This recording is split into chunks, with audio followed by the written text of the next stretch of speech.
Caesium chloride crystal structure, आपके पास caesium chloride का क्रिस्टल स्ट्रक्चर दिया हुआ है। Caesium and chlorine ions are arranged in a BCC configuration. BCC याद होगा, बॉडी सेंटर्ड आपके लिए कहलाते थे। क्रिस्टल स्ट्रक्चर हम लोगों ने केमिस्ट्री में पढ़े हुए हैं, क्रिस्टलाइन सॉलिड्स में। The net electrostatic force exerted by the 8 caesium ions, आपके पास 8 सीजियम आयंस हैं और वो क्लोरीन आयन पे नेट इलेक्ट्रोस्टैटिक फोर्स कितना लगा रहे हैं इसको देखते हुए जाते हैं। थोड़ा सा मैंने कहा इसको बड़ा ले लिया है ताकि आपको बिल्कुल साफ फिगर नज़र आए। ये आपका क्यूबिक स्ट्रक्चर है। सीजियम आयंस अगर आप देखेंगे आपके पास 8 सीजियम आयंस हैं और 8 सीजियम आयंस आपको नज़र आएंगे कहाँ पर मौजूद हैं। These are situated at the corners of the cube. जो भी आपका क्यूबिकल स्ट्रक्चर है सब जगह CS लिखा हुआ है, मैं एक दो जगह लिख देता हूँ। ये सब आपके सीजियम आयंस हैं। चलो एक आध दो और बना देता हूँ जो बचे हुए हैं। ऑल द 8 मैंने बना दिए आपके। अब ये जानना चाह रहा है इस बॉडी के सेंटर में, just at the centre there is a chlorine ion. यहाँ पर आपके पास एक क्लोरीन आयन मौजूद है और आपसे जानना चाह रहा है इस क्लोरीन नेगेटिव आयन पे फोर्स कितना होगा। तो मैंने लास्ट राउंड पे आपका आंसर डायरेक्ट दे दिया था और मैंने कहा था इसका आंसर होगा 0। और मैंने ये भी कहा था 10 सेकंड में इसका आंसर निकल आएगा। कुछ मत करें, ध्यान से देखें। अगर आप इस क्यूब के सेंटर पे हैं, क्योंकि कल हम लोग रेक्टेंगल वाले क्वेश्चंस कर चुके हैं, तो अब आपको इमेजिनेशन चाहिए कि आप कैसा ध्यान जाता है इस क्लोरीन एटम के डायगनली अपोजिट इस हैंड पर जैसा एक पॉजिटिव आयन मौजूद है, सेम ऐसा ही एक पॉजिटिव आयन डायगनली अपोजिट यहाँ भी मौजूद है। जितना फोर्स ऑफ अट्रैक्शन आपका CA वाला सीजियम पॉजिटिव अप्लाई करेगा, same force of attraction will be applied by this cesium positive ion also। दोनों फोर्सेस आपके इक्वल और अपोजिट है और इन दोनों के फोर्सेस आपके 0 हो जाएंगे। और जैसे ही आपको दो समझ में आते हैं, कमरे में जहाँ बैठे हैं आप खुद देख सकते हैं 8 कॉर्नर, सारे कॉर्नर्स एक दूसरे के अपोजिट होंगे। जैसे 2 कॉर्नर्स ये वाले गए, ऐसे ये 2 भी चले जाएंगे, ऐसे नीचे से आपके तीसरे चौथे भी चले जाएंगे। इसके अपोजिट ये होगा, इसके अपोजिट ये होगा। तो for each and every ion caesium ion there will be an just opposite caesium ion. इस क्लोरीन आयन पे जितना फोर्स एक डायरेक्शन में लगेगा उतना ही अपोजिट डायरेक्शन में लगेगा। और यही मैंने कहा था लास्ट राउंड पर, इसका नेट फोर्स आपका कितना हो जाएगा 0। इसलिए मैंने आपसे कहा था इसको आप केवल सोचना है। इस टाइप के क्वेश्चंस को हमें करना नहीं होता, केवल ये लॉजिकल मैंने कहा कंसेप्ट बेस्ड होते हैं अगर आप ऑलरेडी कुछ न्यूमेरिकल सॉल्व कर चुके हैं तो। आए अब आज के लिए हम चलते हैं कुछ इंपॉर्टेंट पॉइंट्स लास्ट में हम जाते हैं कूलॉम्स लॉ से रिलेटेड, जो आपको काम करेंगे आपके 1 मार्क्स क्वेश्चन में। ठीक, और 1 मार्क्स क्वेश्चन में जो आपके काम करते हैं, और किसी को कोई समस्या तो नहीं ऑडियो वीडियो से रिलेटेड? ऐसा मैं एक बार चेक कर लेता हूँ, ठीक है ना। इसमें चैट सेक्शन का हाँ,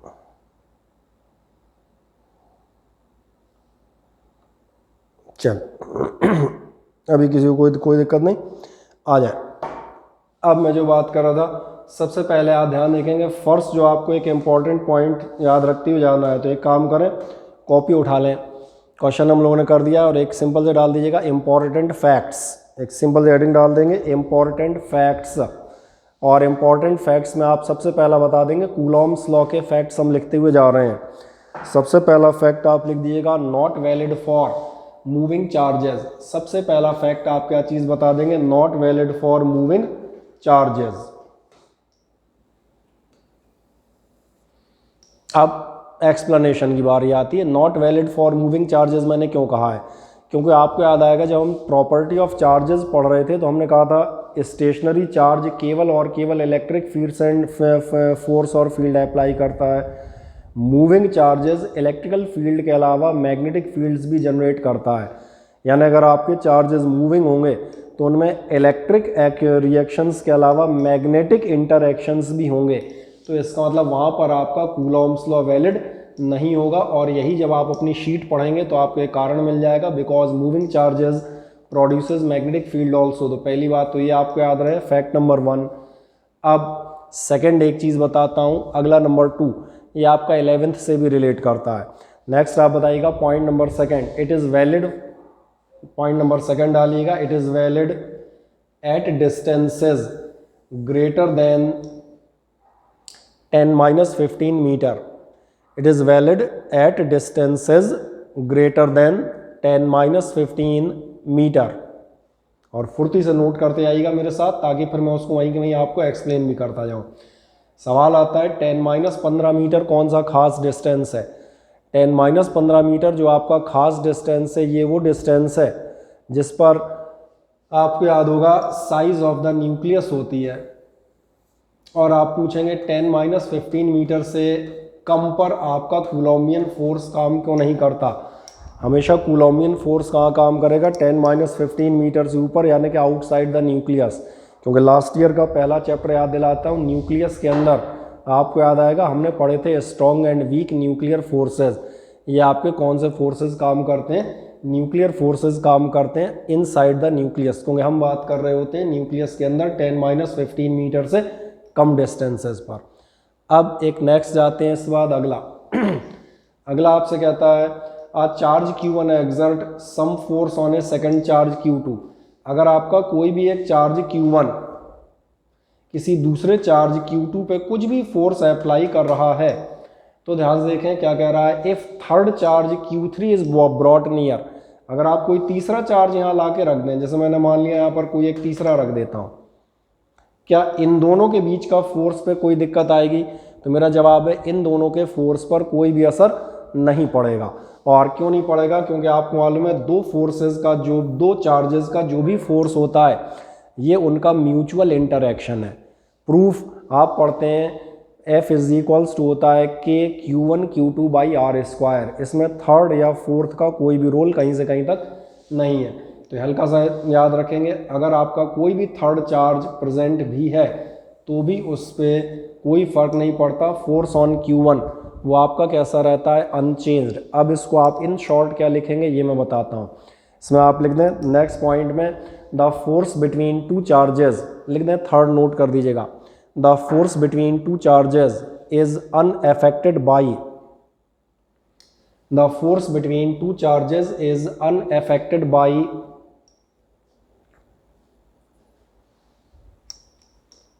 the presence of another charge. Another charge लिख सकते हैं आप, थर्ड चार्ज लिख सकते हैं। दो चार्जेस के बीच फोर्स पर तीसरे का फर्क नहीं पड़ता।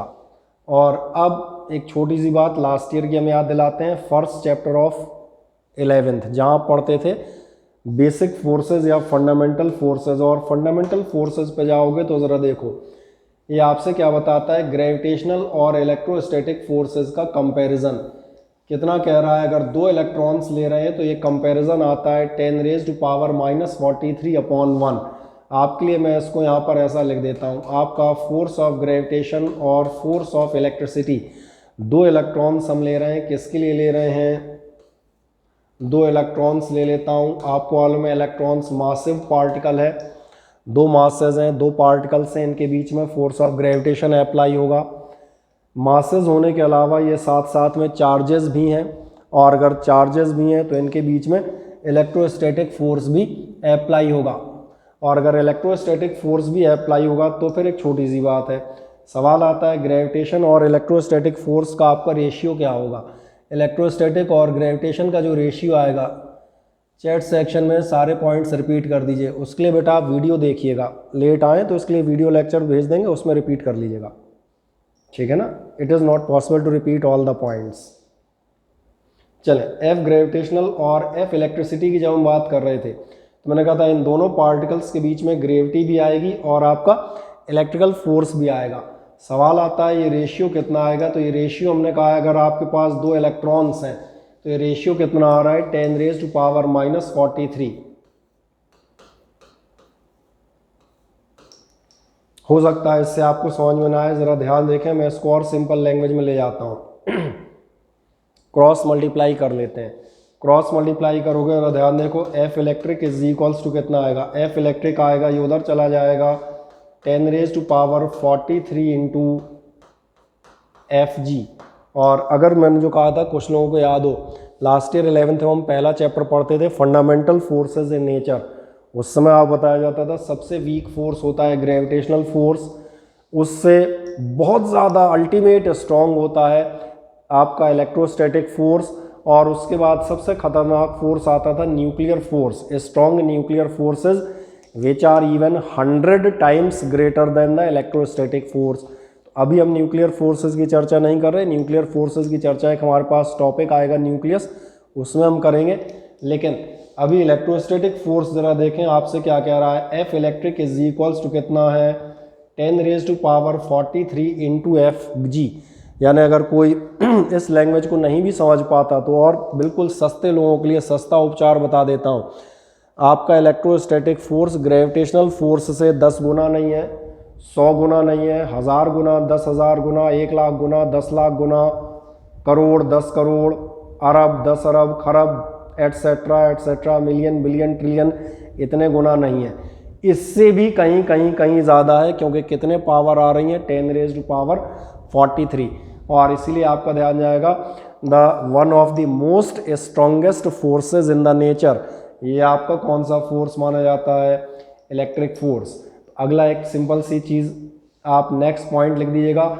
नेक्स्ट आप लिख देंगे जो आपका पॉइंट नंबर 4 होगा शायद, इसमें आप लिख दीजिएगा the electrostatic force is a very strong force. Next आप लिख देंगे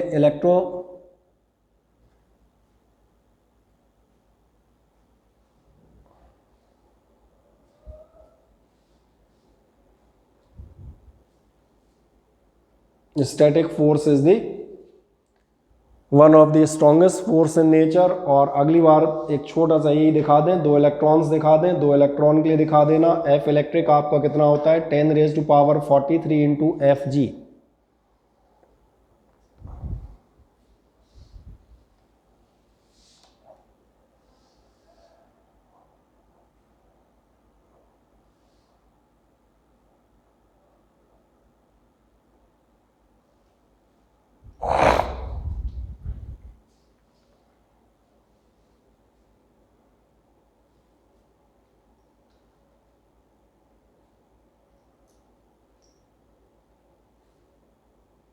ठीक, बाकी एक लाइन फिर आपकी ये जैसे आप लिख देते हैं, एक लाइन आपको रिपीटेड प्रॉपर्टी बता देता हूँ।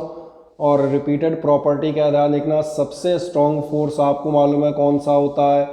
वो आपके होते हैं न्यूक्लियर फोर्सेस। कितना होता है? मैंने कहा था इलेक्ट्रोमैग्नेटिक फोर्सेस से भी 100 गुना ज़्यादा। इसके बाद आपको मिलते हैं वीक न्यूक्लियर फोर्सेस। और सबसे लास्ट में सबसे सस्ता सबसे कमज़ोर फोर्स कौन सा आता है? F gravitational. तो इस लाइन को ज़रूर आप लिख दीजिएगा ऑर्डर ऑफ द फोर्सेज। तो एक नेक्स्ट डाल दीजिएगा order of the forces. Order of the forces ये आपको पता होने चाहिए वैसे, लेकिन फिर भी नहीं याद है कोई दिक्कत नहीं, इसको आप लिख दें। फर्स्ट ऑफ ऑल आप बता देंगे एफ न्यूक्लियर, फिर उससे less than F electromagnetic, then उससे लेस देन एफ वीक, और सबसे लास्ट आपका आएगा सबसे कमज़ोर फोर्स होगा एफ ग्रेविटेशनल। ठीक, कर दें नोट इतना, फिर आगे बढ़ते हैं।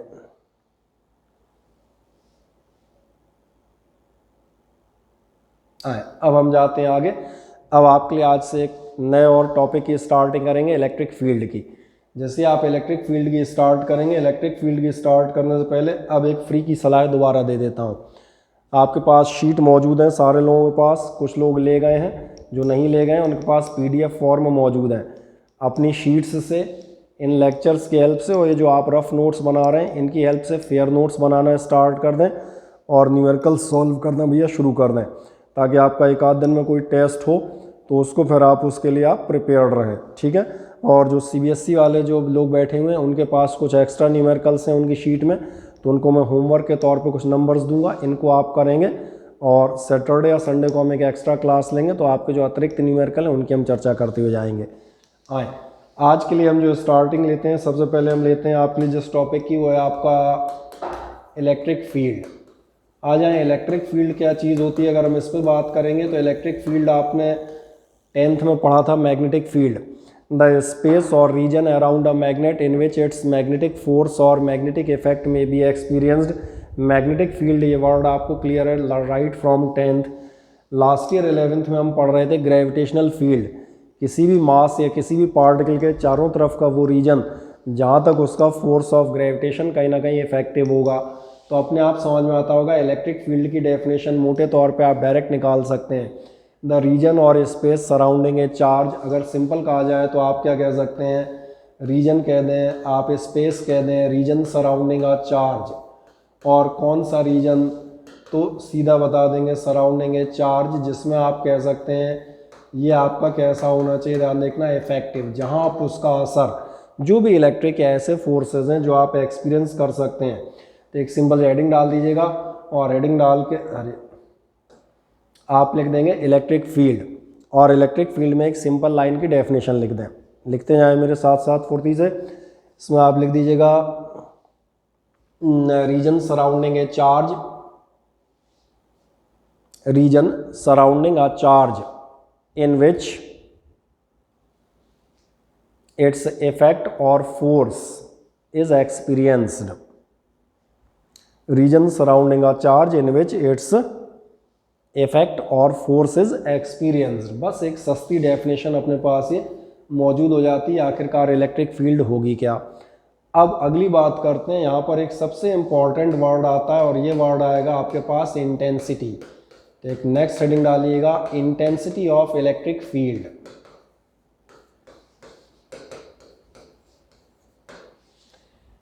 इलेक्ट्रिक फील्ड, मैग्नेटिक फील्ड या ग्रेविटेशनल फील्ड, इन तीनों का कंसेप्ट कहाँ से आता था। इस कंसेप्ट का सीधा सा रीज़न था, जैसे मैग्नेट के टर्म्स में ही बात कर देते हैं।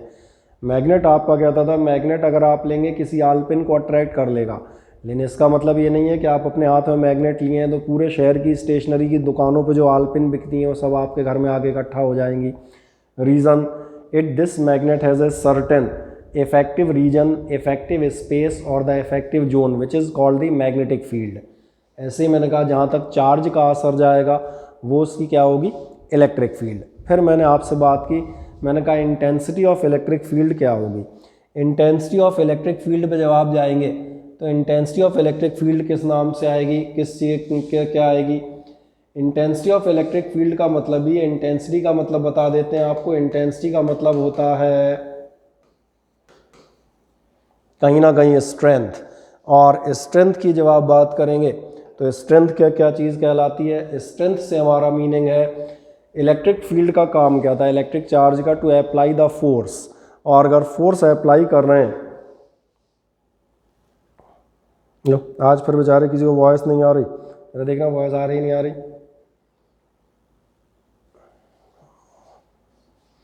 चले, जो मैंने कहा स्ट्रेंथ की आप बात करेंगे, स्ट्रेंथ से हमारा क्या मीनिंग होगा। स्ट्रेंथ से सीधा सीधा मतलब होगा फोर्स अप्लाइड या फोर्स एक्सपीरियंस, जो भी हो, चाहे एक्सपीरियंस कर रहे हो चाहे आप अप्लाई कर रहे हो, सही है ना। तो अब मैंने कहा जब आप इंटेंसिटी की बात करेंगे, स्ट्रेंथ कह रहा हूँ, फोर्स अप्लाइड, तो अपने आप समझ में आ रहा होगा अगर कोई electric field heavy force apply कर रही है तो आप इसे कहेंगे स्ट्रॉन्ग, और अगर यही कोई इलेक्ट्रिक फील्ड कम फोर्स अप्लाई कर रही है तो आप इसे कैसा कह देंगे, वीक। तो बस यही हमारे लिए डेफिनेशन बन जाती है। इसका मतलब जो आपसे अगली चीज़ ले रहे थे, पहले एक हेडिंग डाल दीजिएगा, intensity of electric field. Heading डाल देंगे आप, इंटेंसिटी ऑफ इलेक्ट्रिक फील्ड। अब इंटेंसिटी ऑफ इलेक्ट्रिक फील्ड में सिंपल सा एक चीज़ बता दें, और आप बता देंगे इंटेंसिटी ऑफ इलेक्ट्रिक फील्ड में आप बताइएगा major of strength of electric field. नीचे आप लिख देंगे काय का मेजर है, it is a major of strength of electric field. पहला पॉइंट आपको क्लियर हो जाए, कहीं ना कहीं ये स्ट्रेंथ कहीं ना कहीं बताता है इंटेंसिटी। और फिर सवाल आता है डेफिनेशन क्या होगी। तो डेफिनेशन जो मैं आपसे कह रहा था क्या चीज़ होगी, डेफिनेटली फोर्स अप्लाइड बताएगा। क्या आपको ऐसा याद है फिजिक्स में हम जितनी भी डेफिनेशंस लेते हैं वो यूनिट टर्म्स में लेते हैं। मैं बहुत छोटा सा एग्जांपल देता हूँ, लास्ट ईयर हम लेते थे velocity, displacement covered in unit time 1 second. आप पावर ले लेते हैं, एनर्जी कंजम्पशन या वर्क डन, और उसमें भी आप क्या ले रहे होते हैं, पर यूनिट टाइम, सिंगल उसके लिए जाते हो। और इसलिए जब आप कह रहे हैं मेजर ऑफ स्ट्रेंथ है तो यहाँ पर मैं बात करता हूँ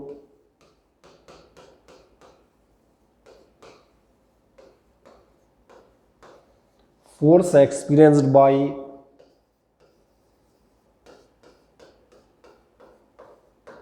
यूनिट पॉजिटिव चार्ज। तो डेफिनेशन बता दीजिएगा, force experience bye a unit positive charge. ये समझ में आएगा। हम किस पर देखेंगे, जो मैं करता यूनिट पर देखेंगे, यूनिट चार्ज पर देखोगे। और एक ख़ास बात, कौन से यूनिट, क्योंकि यूनिट चार्ज दोनों हो सकते हैं, पॉजिटिव भी और नेगेटिव भी। तो ये कन्वेंशन है, चाहे इलेक्ट्रिक करंट हो चाहे इलेक्ट्रिक फील्ड हो, सबकी कैलकुलेशन आप किसके हिसाब से करते हैं, पॉजिटिव चार्ज। तो एक एक लाइन में डेफिनेशन बता देंगे, force experience bye a unit positive charge. ठीक, और इसीलिए जो आपको इलेक्ट्रिक फील्ड मिलेगी, वो इलेक्ट्रिक फील्ड आपको क्या मिलेगी, आप देख लें ध्यान से, यही लिखा है, force experienced per unit charge. और यहाँ पर आप मान के चलते हैं क्यू नॉट आपके लिए कहलाता है टेस्ट चार्ज। आप पूछेंगे टेस्ट चार्ज क्या है? भैया टेस्ट चार्ज वो है जिससे तुम स्ट्रेंथ टेस्ट कर रहे हो, कितनी स्ट्रेंथ है। कोई भी एक टेस्ट चार्ज रखोगे तो कितना आ जाएगा इलेक्ट्रिक फील्ड, जो आपने यहाँ लिखा, force experienced per unit positive charge. That's all. दिखा दें, vector E is equals to vector F upon Q naught. और जिन लोगों को ये मिल गया, अब उनको दो चीज़ें और बताता हूँ, बहुत इंपॉर्टेंट, कुछ इंपॉर्टेंट पॉइंट्स फुर्ती से नोट करते जाएं। इलेक्ट्रिक फील्ड हमें समझ में आ गई थी, space around a charge, effective space, intensity of electric field समझ में आ गई थी। अगर आपने लास्ट ईयर ग्रेविटेशन वाला चैप्टर पढ़ा है तो आप लकी हैं, क्योंकि आपको याद आएगा हम लोगों ने intensity of gravitational field define की थी। और हमने ही कहा था इंटेंसिटी ऑफ ग्रेविटेशनल फील्ड होती है force experienced by unit mass. और यहाँ आप देख सकते हैं मैं कह रहा हूँ यूनिट चार्ज, तब आपकी होती थी एफ अपॉन एम, अब आपके लिए एफ अपॉन क्यू। फिर और आगे बढ़ते हैं, दो छोटी छोटी चीज़ें परमानेंट जो आप निकालते हैं, नंबर 1 यूनिट, और नंबर 2 आपका ध्यान जाएगा, हम निकालेंगे डायमेंशन। तो आए दोनों हम निकाल लेते हैं एक लाइन में। सबसे पहले चलो यूनिट निकाल के रखता हूँ, फोर्स की यूनिट अब हर आदमी को भैया मालूम हो, और फोर्स की यूनिट आप कितनी लेंगे, न्यूटन। चार्ज की यूनिट आप ले लेंगे तो यूनिट आपकी आ जाती है Newton per Coulomb. Other units भी अवेलेबल हैं, अलग जगहों से आती हैं। जैसे एक और यूनिट बता देता हूँ, अभी इसको ये मत पूछना कहाँ से आई, ये अगले चैप्टर में आपको अपने आप दिख जाएगी। तो ये ऑप्शनल यूनिट्स हैं, बाकी मेन यूनिट मैंने कहा कौन सी है, न्यूटन पर कूलॉम। अब डायमेंशन पे जाओगे, फोर्स की डायमेंशन मैं मान के चलूँगा हर आदमी को क्लियर होगी, mlt-2। चार्ज की रख दीजिएगा 80। टोटल मिला के आप देखेंगे कितना हो जाएगा, तो टोटल मिला के आपको निकल आएगा शायद mlt-3 और a-1। और दूसरा मैंने कहा था पढ़ते हुए चलिएगा, अब सारी चीज़ों के आप नोट्स बनाते हुए जाएं और आपको चीज़ें याद होती जाएं, इसमें आपकी भलाई रहेगी। क्योंकि चार्ज का डायमेंशनल फार्मूला हमने फर्स्ट टर्न पे डिस्कस किया था, Q is equals to IT से। मैंने कहा था इसका डायमेंशनल फार्मूला 80 है। फोर्स का आपने को मालूम होता है, टोटल हो गया mlt-3 a-1। ठीक, अब एक नेक्स्ट बढ़ेंगे। इसके बाद जब ये हमें मिल जाता है, यूनिट नोट कर दें, डायमेंशन नोट कर दें, एक लास्ट इम्पॉर्टेंट चीज़ और बचेगी, और फिर मैं तीनों चारों चीज़ें एक बार रिपीट करके फिर और एक बार दिखाता हूँ। यूनिट और डायमेंशन दोनों नोट कर दी, ऐसा मुझे बताएं।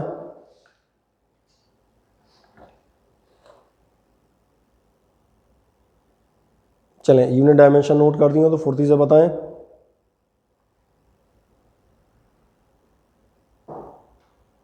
ओके, बस बढ़िया।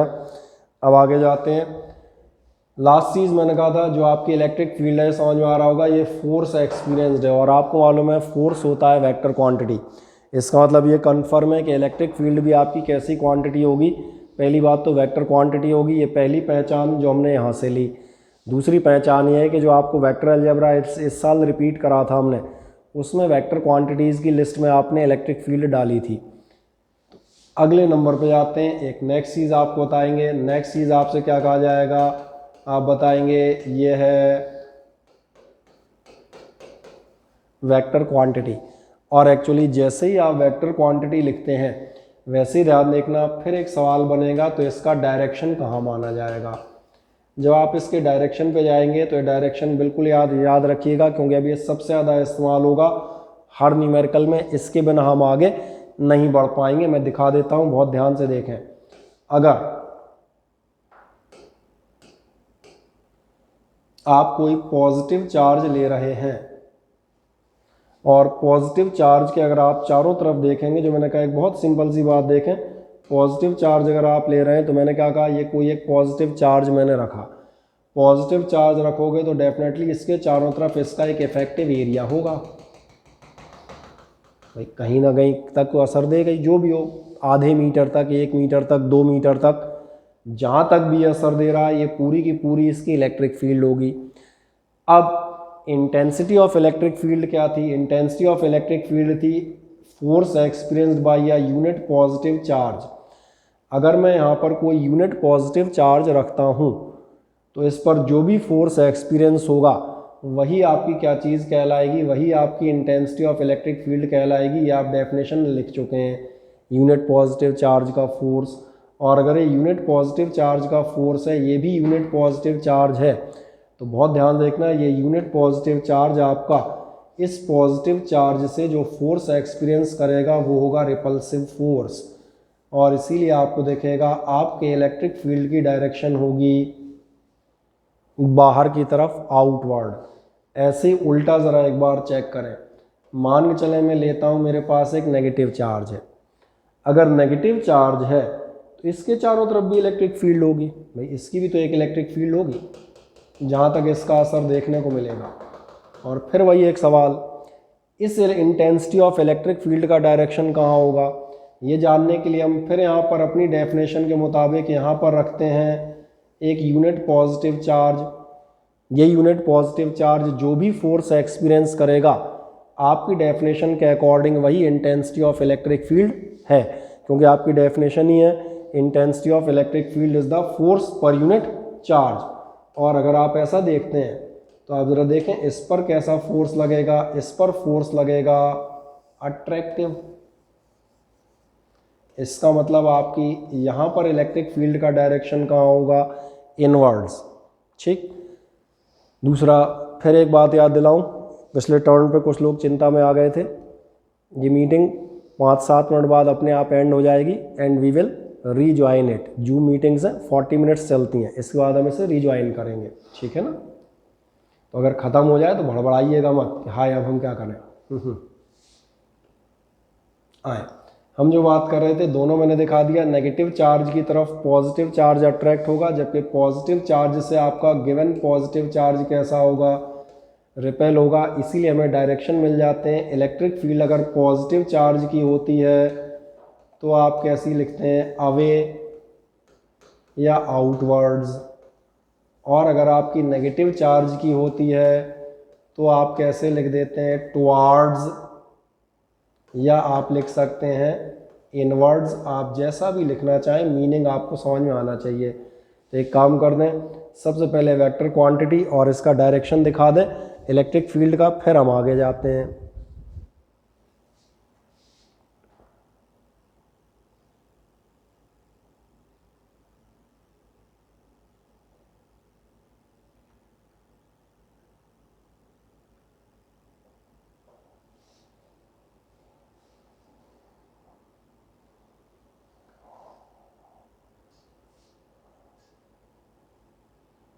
बना दें आराम से डायरेक्शन, एक पॉजिटिव चार्ज का, एक नेगेटिव चार्ज का। फिर एक बार हम रिपीट कर देते हैं इस चीज़ को, वो फ़ोन हमें दे देना।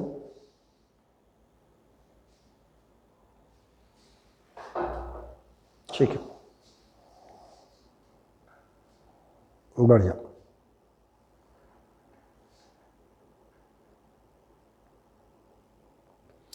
बना दिया आप सभी ने। आए, अब अगली चीज़ मैं देखता हुआ जाता हूँ, एक बार दोबारा से फुर्ती से इन शॉर्ट रिपीट करते हैं, देखते चलिएगा। सबसे पहले मैंने क्या कहा था, इलेक्ट्रिक फील्ड, जो मैंने कहा था रीजन या स्पेस सराउंडिंग ए चार्ज, जहाँ तक इसका इफेक्ट आपको मिलेगा। दूसरा मैंने कहा था इंटेंसिटी ऑफ इलेक्ट्रिक फील्ड क्या होगी, इंटेंसिटी ऑफ इलेक्ट्रिक फील्ड आपकी डिनोट करेगी मेजर ऑफ स्ट्रेंथ, क्या बता रही होगी, फोर्स एक्सपीरियंस बाय या यूनिट पॉजिटिव चार्ज। इसीलिए आपका फॉर्मूला क्या हो जाएगा, E is equals to vector F upon Q naught. अब अगली चीज़ जाएंगे, यूनिट आप कितनी लेंगे, न्यूटन पर कूलॉम, ये डायरेक्ट समझ में आती है, डायमेंशन सब बताने की ज़रूरत नहीं है, या बहुत बार पढ़ चुके हैं, हज़ारों बार।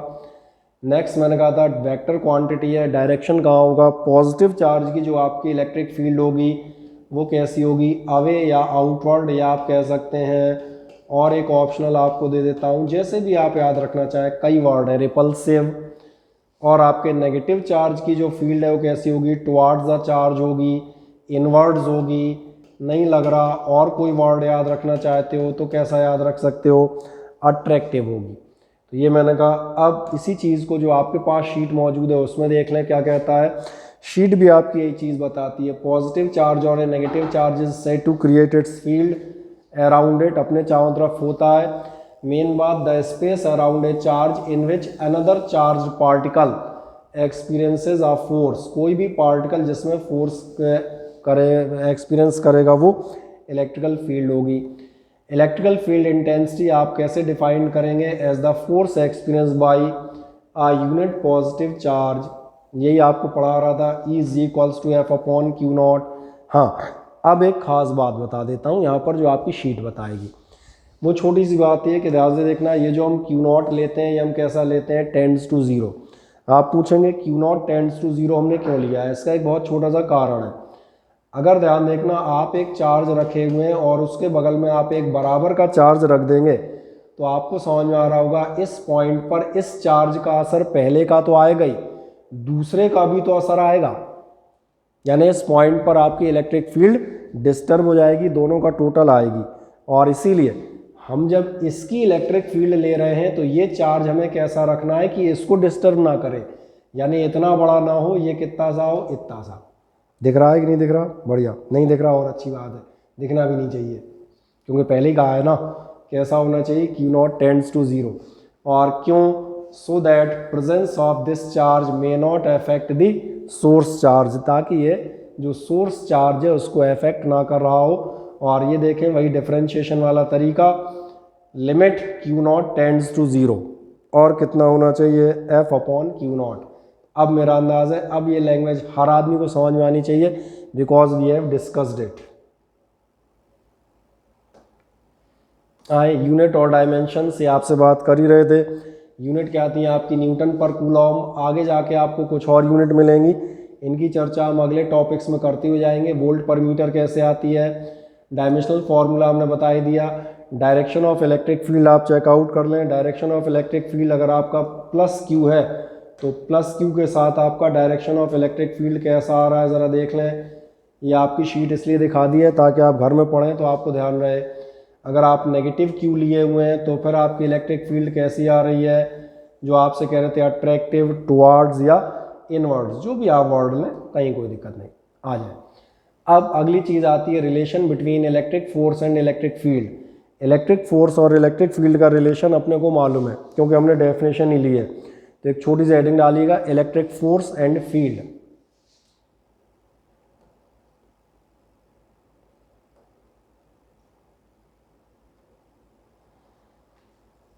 क्या आप डाल देंगे, इलेक्ट्रिक फोर्स एंड फील्ड। और इलेक्ट्रिक फोर्स एंड फील्ड में आपको कुछ नहीं लिखना है, अगर आप ध्यान से देखें तो आधी चीज़ तो आप लिख ही चुके हैं। इलेक्ट्रिक फोर्स एंड फील्ड में आप बता देंगे E इज इक्वल्स टू कितना होता है, ये रिलेशन आप पास ऑलरेडी है। इसका मतलब ध्यान देखना, जब भी आप फोर्स निकालेंगे F इज इक्वल्स टू कितना हो जाएगा,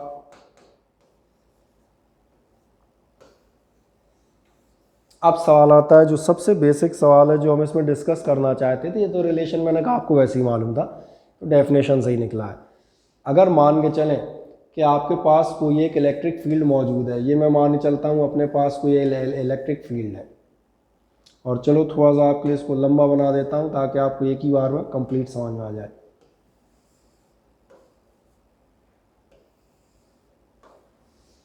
जी मेरे हिसाब से आपके पास कोई एक इलेक्ट्रिक फील्ड है और इस इलेक्ट्रिक फील्ड में मैं दो तरह के चार्जेस रखता हूँ। एक रखता हूँ मैं पॉजिटिव चार्ज और एक मैं रखता हूँ नेगेटिव चार्ज। बस क्वेश्चन इतना सा है कि आपका ये जो चार्जेस हैं इन पे फोर्स कितना लगेगा, फोर्स दोनों पे इतना ही लगेगा, F is equals to Q ई।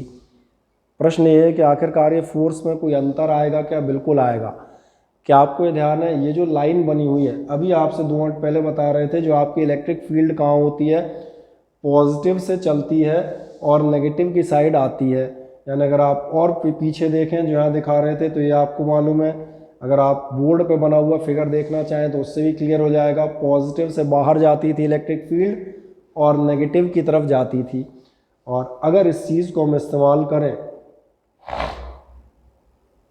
तो आपको नजर आएगा ये इलेक्ट्रिक फील्ड कहीं ना कहीं इस इलेक्ट्रिक फील्ड का ये पॉजिटिव एंड है, ये इलेक्ट्रिक फील्ड का नेगेटिव एंड है।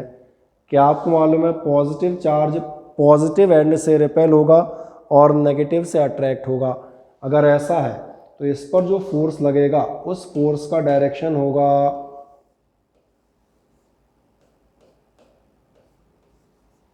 वैल्यू, मैंने कहा क्यू ई मौजूद है, वैल्यू हमें लिखने की ज़रूरत नहीं है। लेकिन उल्टा देखें, नेगेटिव चार्ज उल्टा भागेगा, नेगेटिव चार्ज नेगेटिव एंड से रिपेल होगा और पॉजिटिव एंड की तरफ अट्रैक्ट होगा। यानी कि और इसलिए जो आप ख़ास बात याद रखेंगे वो याद रखेंगे कि पॉजिटिव चार्ज पे जो फोर्स लगता है वो लगता है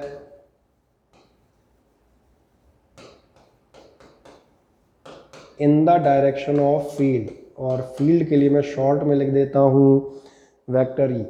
और जो नेगेटिव चार्ज पे फोर्स लगता है वो हमेशा कहाँ लगता है, अपोजिट टू। आराम से डायरेक्शन एक बार आप रफ में मेंशन करके दिखा दें, बाकी मैंने कहा आप शीट से एक बार इन फिगर्स को प्रॉपर आप अलग से बना भी सकते हैं। अभी फ़िलहाल समझने के लिए मज़े से आप बना दें।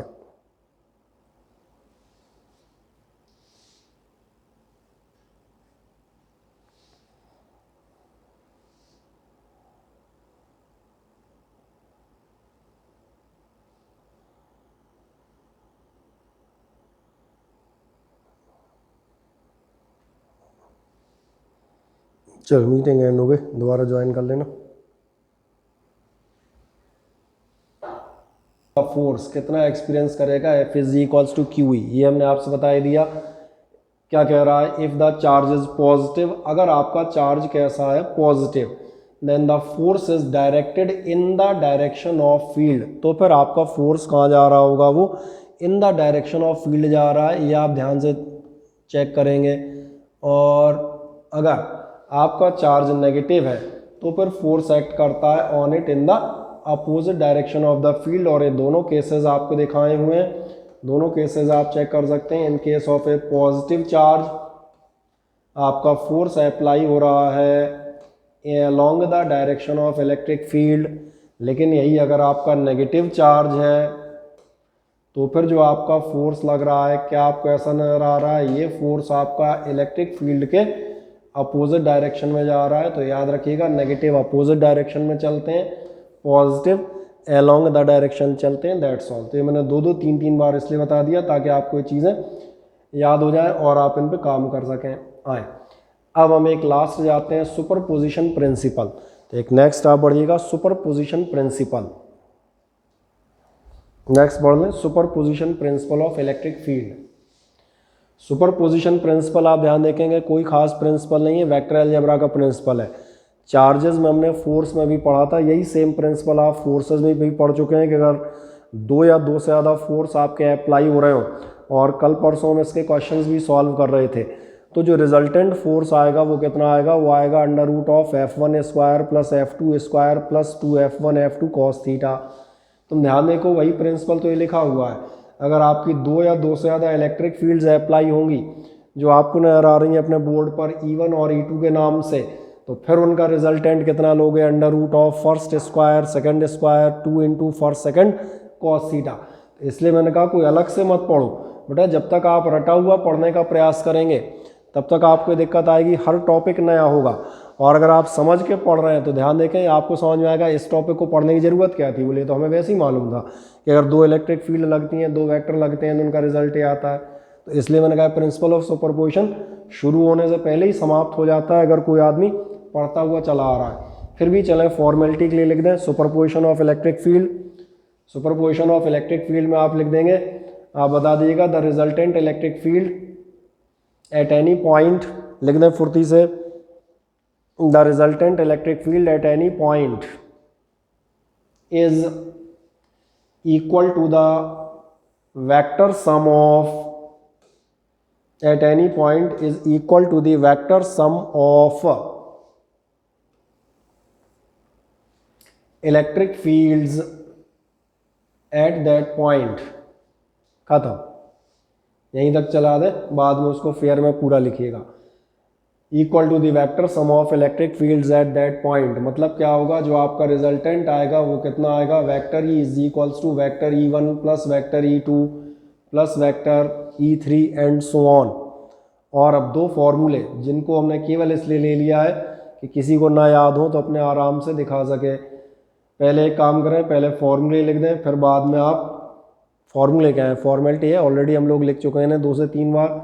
लिख दें magnitude E is equals to under root E1 square plus E2 square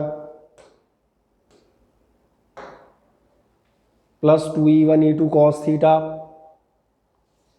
direction दिखा दीजिएगा, tan alpha is equals to E2 sine theta upon E1 plus E2 cos theta, मालूम ही है। और सवाल बना फिगर का, तो फिगर आप बड़े मज़े से बना सकते हैं, ये भी फेमस फिगर है दो वेक्टर्स का। ये रहा आपका वेक्टर ए यानी कि E1, ये रहा आपका E2, और ये मैंने मान लिया रिजल्टेंट यानी कि E, जो आप निकालते हैं लॉ ऑफ पैरेललोग्राम से। और इसीलिए आपको लॉ ऑफ पैरेललोग्राम सबसे पहले पढ़ा दिया गया है इस साल, फिर दोबारा, क्योंकि मैंने कहा था वेक्टर्स निकलेंगे तो हर बार अलग अलग के लिए कहाँ पढ़ाना, एक बार पढ़ा दो सब में काम आता जाएगा, चाहे एफ हो चाहे ई हो चाहे कुछ और हो। तो मज़े से इस डायग्राम को 1 सेकंड में बनाएं, उसके बाद हम लोग आगे बढ़ते हैं इससे रिलेटेड को कुछ क्वेश्चंस की तरफ।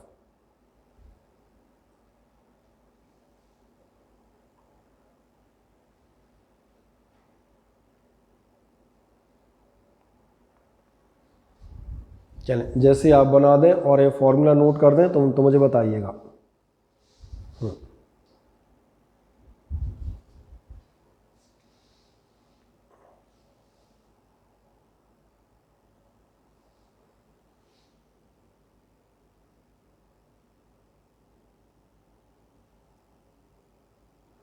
बढ़िया, कर दिया कंप्लीट, गुड वन।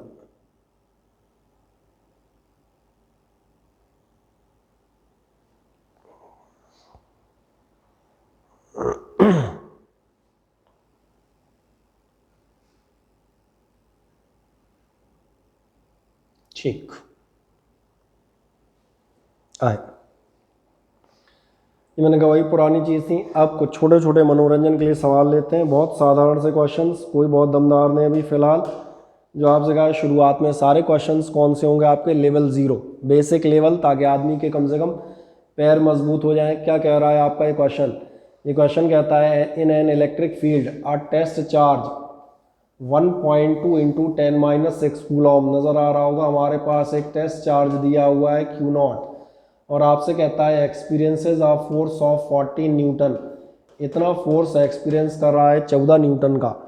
और आपसे कह रहा है at a point calculate the electric field intensity, electric field intensity calculate करनी है। मुझे नहीं लगता है क्वेश्चन मेरे लायक था, आपको केवल इतना लिखना था इलेक्ट्रिक फील्ड आपकी कितनी होती है F/Q0। और इसलिए मैंने कहा था 0 लेवल क्वेश्चन हैं शुरुआती, इसलिए ताकि हर आदमी मजबूत हो जाए, बस एक बार फॉर्मूले रिवाइज हो जाए।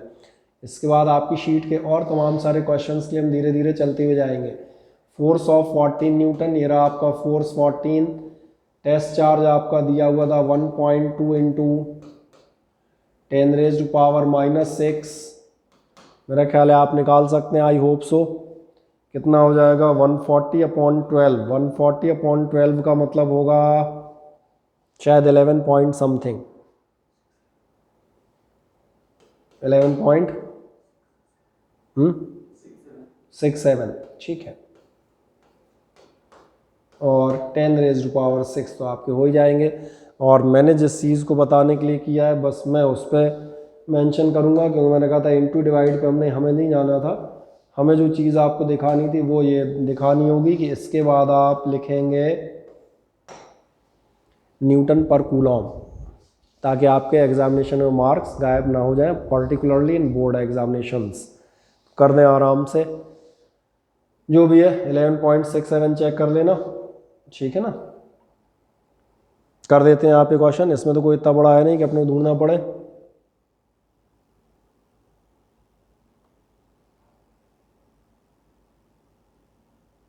बढ़िया, newton per coulomb, done sir, good one.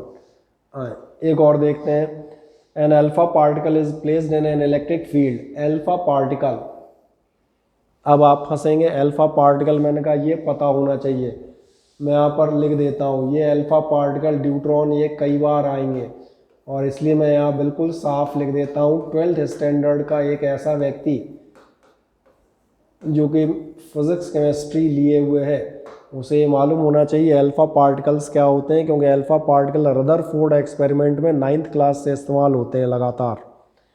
तो आए देखते हैं, अभी मैं बात करूंगा अल्फ़ा पार्टिकल की। उसको आपने एक इलेक्ट्रिक फील्ड में रखा है, इतनी इलेक्ट्रिक फील्ड हमें दी हुई है और कह रहा है calculate the force acting on it. Alpha particle में याद दिला देता हूँ, अल्फ़ा पार्टिकल याद रखिएगा आप, यहाँ मैं एक बार लिख देता हूँ।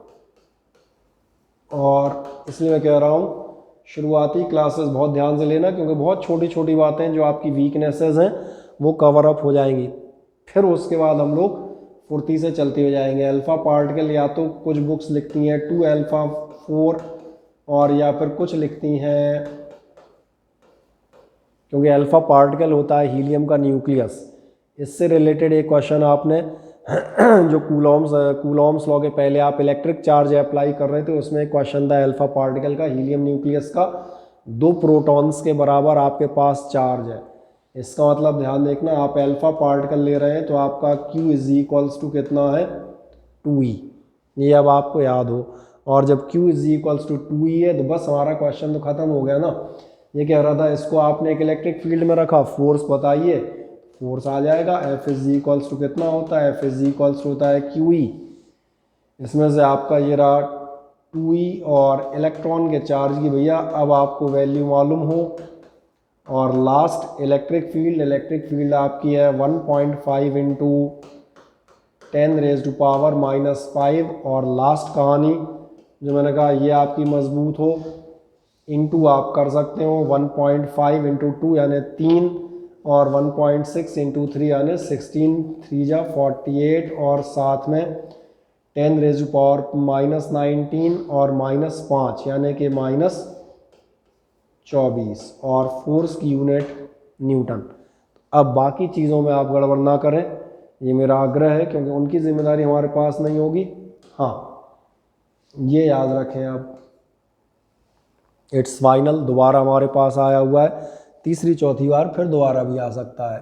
ठीक, चले आए आराम से नोट कर दें फुर्ती से। अल्फ़ा पार्टिकल आपका क्या होता है 2 अल्फ़ा 4 यानी कि 2He4। इसका मतलब आपको दिख रहा है हमारा चार्ज कितना होगा अल्फ़ा पार्टिकल का, वो होगा 2 प्रोटॉन्स के इक्वलेंट। बस बाकी हेंस ज़्यादा हो तो इतना कर दो भैया, लो F बराबर QE रख दो वैल्यू। अब तो सीधी सीधी वैल्यू रख रही है, इंटू आप कर ही लेंगे। फोर्स की यूनिट मैंने कहा न्यूटन आप याद रखेंगे, और इसलिए इन सारे क्वेश्चंस को 0 लेवल डिक्लेयर कर चुका हूँ। केवल फॉर्मूले याद हो जाएं, कुछ ऐसी छोटी मोटी बेसिक चीज़ें आपको मालूम हो जाएं, ये पहला प्रयास है। ठीक, और आगे चलते हैं। क्या आपने इतना नोट कर दिया? हाँ ना बताएं, हो गया सभी का?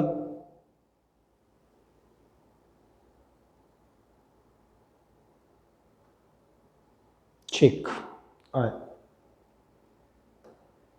एक नेक्स्ट जाते हैं। अगला बहुत प्यारा क्वेश्चन है, इसको ध्यान से पढ़िएगा।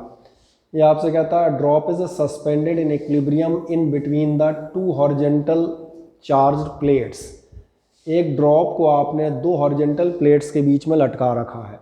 मैं माने चलता हूँ, सुविधा के लिए आपको दिखा देता हूँ, बाकी फिगर को आपको बनाने की ज़रूरत नहीं है। ये 2 हॉरिजॉन्टल प्लेट्स हैं और इनके बीच में आपकी एक ड्रॉप लटकी हुई है। क्या आपको ऐसा समझ में आता है? अगर आप किसी भी चीज़ को सस्पेंड करना चाहते हैं, होल्ड करना चाहते हैं, तो हम लोगों ने एक आध बार लास्ट ईयर्स में भी डिस्कस किया है, किसी भी चीज़ को उठाने के लिए, सस्पेंड करने के लिए आपको कितना फोर्स लगाना पड़ेगा, उसके वेट के बराबर। अगर आप वेट के बराबर फोर्स लगाए हुए हैं तो चीज़ हवा में आप होल्ड कर सकते हैं, सस्पेंड कर सकते हैं। और इसलिए ज़रा देखें ध्यान से, आपको समझ में आएगा ये जो ड्रॉप है, क्या आपको नज़र आ रहा है अपनी वेट की वजह से ये गिरना चाहेगी नीचे, पर आप कह रहे हैं the drop is suspended in equilibrium, इसका मतलब है इस पर कहीं ना कहीं आपका इलेक्ट्रिक फोर्स लगना चाहिए। तो जिन्हें नहीं ऐसा लगता है कि उन्हें बाद में समझ में नहीं आएगा, वो एक छोटा सा फिगर चाहे तो बना सकते हैं, दिखा दें बगल में। दो आपकी प्लेट्स हैं, एक आपको मैंने दिखा दिया, ड्रॉप वेट लग रहा है mg और मैं चाहता हूँ इक्विलिब्रियम के लिए क्या हो, F इलेक्ट्रिक होना चाहिए।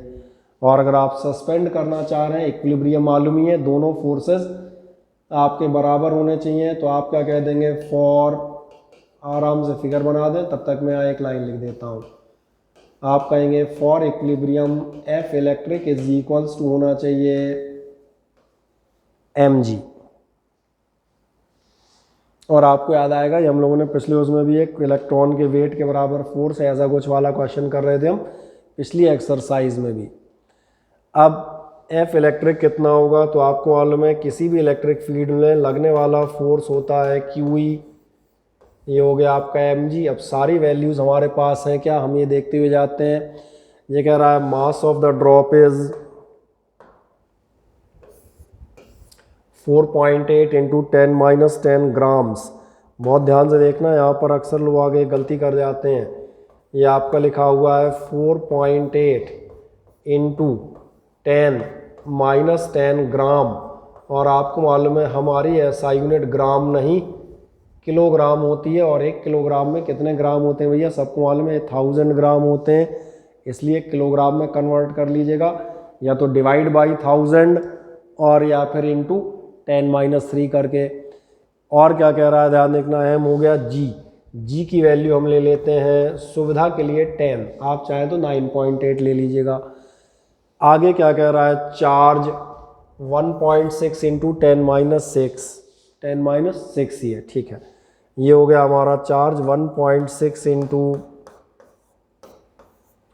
और लास्ट क्या कह रहा है, कैलकुलेट द इलेक्ट्रिक फील्ड, और इस इलेक्ट्रिक फील्ड को मुझे कैलकुलेट करना है। और अब मेरा मानना है, अब चूँकि हम काफ़ी सारे क्वेश्चंस कर चुके हैं, इसलिए अब एक आदमी आराम से इसको निकाल सकता है। कैसे निकाल सकता है, मेरा मानना है ओरली, जो मैंने लास्ट राउंड में कहा था, कैलकुलेशन भैया स्किल पर डिपेंड करेंगी, स्किल्स डेवलप आप करें, ये आपका काम होगा। कैसे करें ये मैं ज़रूर हर बार बताता जाऊँगा बहुत दिनों तक, और कोई ऐसी चीज़ नहीं करूँगा जो आप कह देंगे हमने नहीं पढ़ी। 16 3 जा 48 सबको मालूम है, 3 टाइम्स ये कैंसिल हो गए, इंटू 10⁻10 -3 यानी -13, -13 + 1 यानी -12, -12 में +6 इधर से आ जाएंगे, तो -12 + 6 का मतलब, और चाहो तो लिख के कर सकते हो या ऐसे जोड़ के कर सकते हो, -12 + 6 एटसेट्रा, वो तुम्हारी हेडेक है। मेरे हिसाब से तो आंसर कंप्लीट हो गया। कर दें मज़े से और आगे जाएं, बढ़िया, बिल्कुल सही। 3 इंटू 10⁻6, बहुत सारे लोगों का ऑप्शन आंसर पहले ही से आ गया है, वेल डन।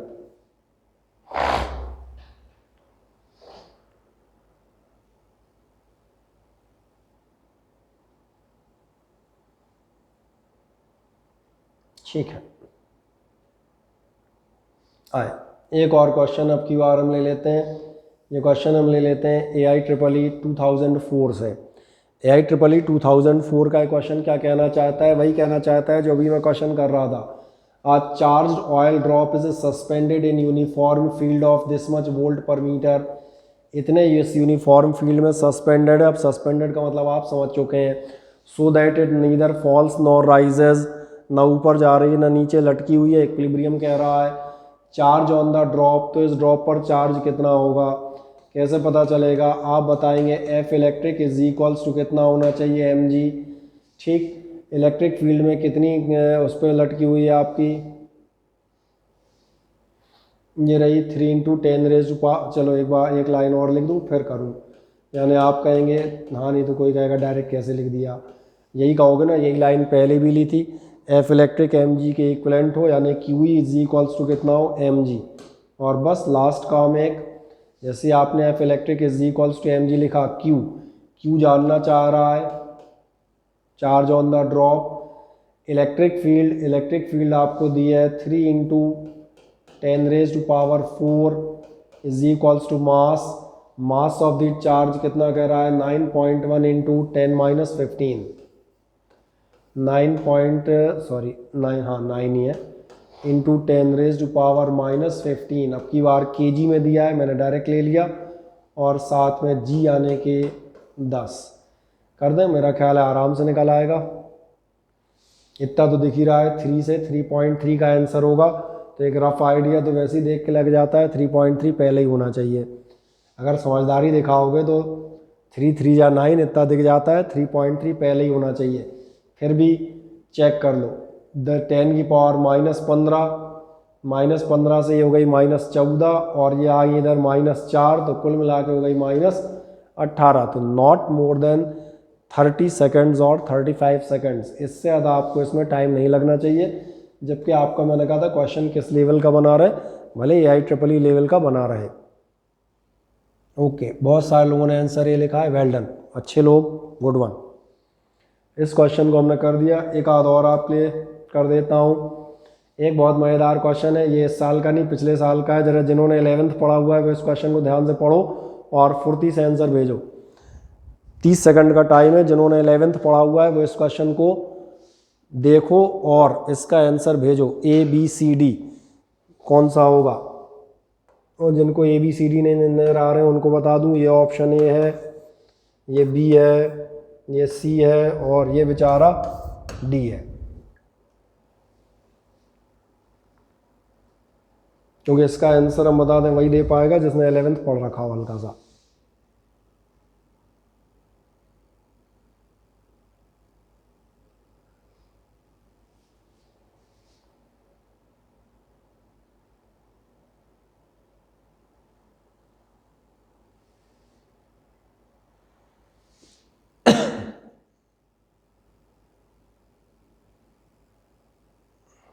Good one.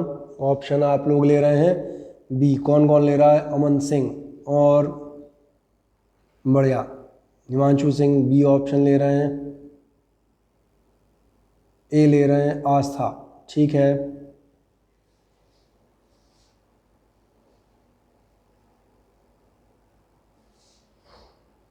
आए देखें ध्यान से, मैंने क्यों कहा था ये क्वेश्चन 11th का है, ज़रा ध्यान देखो। ये आपका x और ये y, x और y नज़र आ रहे हैं। y ये हाइट है और x आपका ये डिस्टेंस है। क्या आपको ऐसा नज़र आता है x और y के बीच का रिलेशन क्या होगा?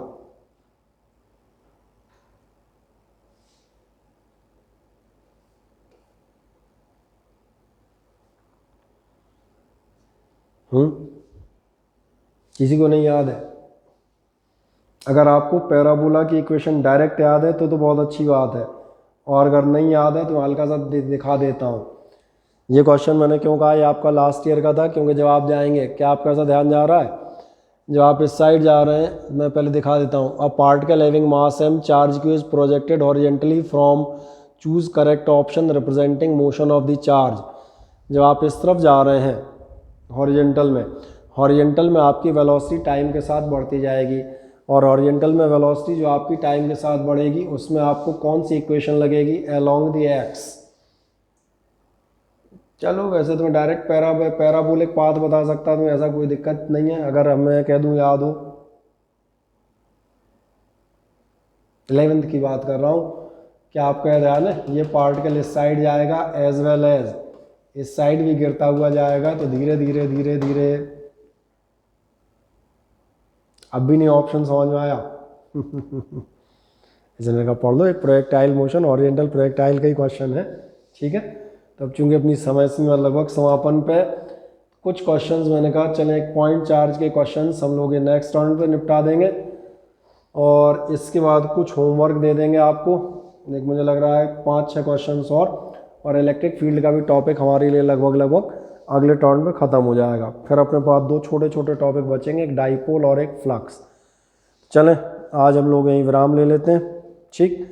आपको जो शीट्स दिए हैं उसके क्वेश्चंस बेटा आप साथ में सॉल्व करें, जो नहीं आ रहे हैं उन्हें जमा करते हैं। सैटरडे को मैं एक अतिरिक्त क्लास लूँगा, CBSE वालों से बात करते हुए जा रहा हूँ, क्योंकि MP बोर्ड की शीट के तो लगभग सारे क्वेश्चन हम कर ही रहे हैं। इसलिए उन क्वेश्चंस को जो जो आपको बीच में दिए गए शीट में उनको अटैम्प्ट करें। जो नहीं आ रहे हो जमा कर लें, सैटरडे या संडे को हम क्लास लेंगे, उसमें एक बार डिस्कस सारे क्वेश्चंस करते हुए जाएंगे, क्योंकि आपके थोड़ा सा अपर ग्रेड क्वेश्चंस होंगे जो हम इस समय कर रहे हैं उनसे। ठीक है ना, चलें, शुभ रात्रि आपके लिए यहाँ पर।